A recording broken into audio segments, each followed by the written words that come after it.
मिर्जापुर में अखिलेश यादव ने बोला केशव मौर्य दिल्ली वालों के मोबाइल के रिंगटोन है, उनके पास कुछ बचा ही नहीं है। आप देख रहे हैं शौर्य न्यूज इंडिया से भोलेनाथ यादव की।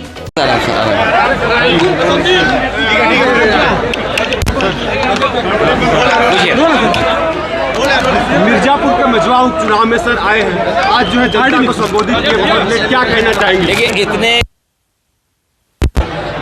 और जब मेरा एडमिनिस्ट्रेशन और तमाम जो सहयोग मिलना चाहिए था, जो ज़मीन पर आपसे बेहतर कौन जानेगा कि सरकार जब जनता में हार गई तो प्रशासन को आगे कर रही है, जबकि उन्हें अपनी उपलब्धियां बतानी चाहिए कि जब दिल्ली और लखनऊ की सरकारों ने क्या किया है। लेकिन आजकल दोनों इंजन टकरा रहे हैं, न केवल इंजन टकरा रहे हैं, उनके नारे भी टकरा रहे हैं।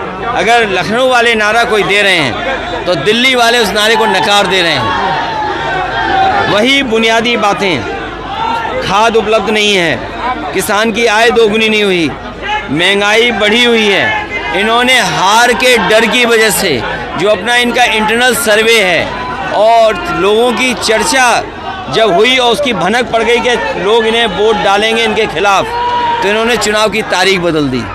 तारीख बदलने का कारण क्या हो सकता है? अपना हार की डर की वजह से इन्होंने चुनाव की तारीख बदल दी। मिर्जापुर में सर आप मटन युद्ध का जो अभी मंच से देखिए, वैसे तमाम युद्ध हमने देखे और सुने हैं, लेकिन ये तो अजीब और गरीब मटन युद्ध देखा है यहाँ पर। और उसमें तो ये लगता है ये लूट का बंटवारे का झगड़ा था। तो जो झगड़ा बंटवारे का ऊपर है वो आपको मटन युद्ध में दिखाई दे रहा है। अभी आए थे, बोले कि अखिलेश यादव खुद चाह रहे हैं कि भाजपा ज्वाइन करेंगे। वो जो हैं वो दिल्ली वालों की रिंगटोन हैं, दिल्ली वालों के मोबाइल के रिंगटोन हैं वो, और उनके पास कुछ बचा नहीं है। सच्चाई ये है कि मुख्यमंत्री जी ने बांटो और कांटो का नारा जो दिया, बांटो, वो अंग्रेज़ों के विचारों से मिलता हुआ दिया उन्होंने। ये अंग्रेज़ों के विचारवंशी लोग हैं, क्योंकि वो नारा दिया था भारत को गुलाम बनाने के लिए। और जब इनको लग रहा है कि इनकी उपलब्धियां जनता के बीच में नहीं पहुंची हैं, इसलिए इस तरह के नारे दे रहे हैं। जो इस तरह का नारा दे रहे हो, शायद लोकतंत्र के इतिहास में इससे नेगेटिव नारा कोई नहीं हो सकता।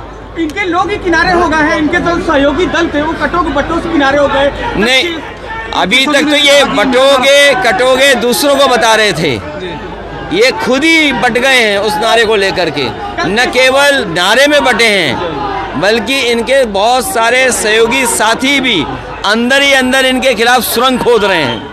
कल अखिलेश मौर्य ने बड़ी बात कर दी थी कि अखिलेश यादव कोशिश कर रहे हैं बीजेपी के लिए। हमने कहा है कि जेपी नड्डा से संपर्क करें और उनके लिए एक माफिया क्या वो शर्तें रख दी हैं, कह रहे हैं कि हमारी ये शर्तें हैं। मैं ये कहता हूँ उनको आईना देख के आना चाहिए। माफिया, अपराधी, गुंडा, बदमाश, सवाल वो नहीं है। इन्हें पीडीए जो है वो भी डीएपी नजर आ रहा है।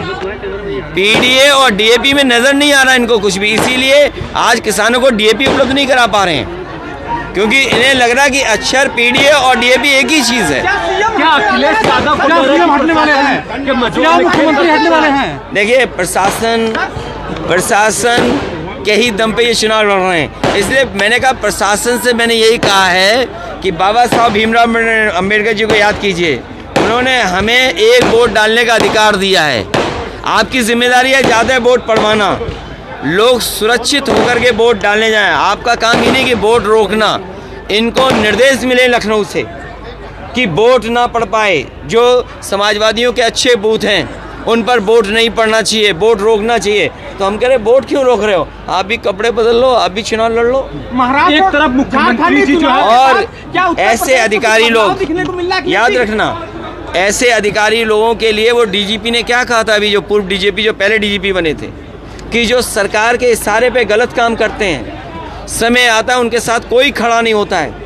जो सरकार फेक इनकाउंटर करती हो, अपनी कुर्सी बचाने के लिए इनकाउंटर कराते हो, लोगों में दहशत फैलाने के लिए इनकाउंटर कराते हो, सोचिए उनके ही डीजीपी ने क्या कहा कि समय आएगा तब आपके साथ कोई खड़ा दिखाई नहीं देगा। अंदर अंदर ये भी अधिकारी जानते हैं कि समय जब खराब आएगा तो इनके साथ कोई खड़ा नहीं होगा। यूपी के सीएम बदलने वाले हैं फिर से एक बार। महाराष्ट्र चुनाव के सुनने बाद में- क्या उत्तर प्रदेश में बदलाव होने जा रहा है। सच्चाई तो यही है, इसीलिए आपने देखा होगा मुख्यमंत्री जी कितनी बार आपके बीच आए हैं, 3 बार, और डिप्टी सीएम, मंत्री, विधायक, सांसद, न जाने कौन कौन आ रहे हैं। वो इसी घबराहट में हैं कि अगर परिणाम अच्छा नहीं हुआ बाई इलेक्शन का, तो जिस तरीके से परिवर्तन बीजेपी करती है उसी तरह परिवर्तन यहाँ हो जाएगा। देखा घपला लग रहा है क्या कि 9 सीटों पे घपला कर सकती है बीजेपी?